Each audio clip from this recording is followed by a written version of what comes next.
ধুর, আমি আর কত একা একা এভাবে বিছানা ঠিক করব, ভালো লাগে না। সবার কত সুন্দর বিয়ে হয়ে যাচ্ছে, এই মাসের লাস্টে আবার একটা বিয়ের তারিখ আছে। আচ্ছা, আমি একটু কিছু করি তো, যদি আমাকে বিয়ে দিয়ে দেয় এবার। মা বাবা তো কাজ করছে এখানে, আচ্ছা মা বাবার হাতে হাতে যদি আমিও একটু করে দিই, তাহলে এবার আমার বিয়ে পাক্কা হয়ে যাবে।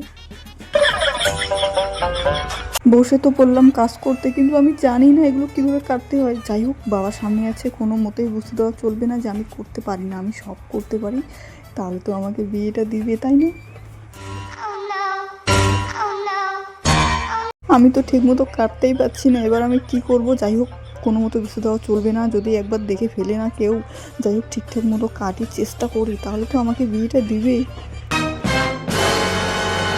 কিরে তুই এগুলো কিভাবে কাটছিস? এগুলো তো কাটা হচ্ছেই না। পাবি না, যা এখান থেকে। ওটা তো কাটতে পারলাম না, এগুলো একটু করি। ধুর, আর ভালো লাগছে না, কোমরটা আমার চলে গেল, আর পাবো না আমি। ধুর, একটা কিছু ঠিক মতো করতে পারলাম না, ঠিক মতো কাটতেই পারলাম না, দেখে ফেললো। ধুর, এবারও মনে হয় আমার আর বিয়েটা হবে না।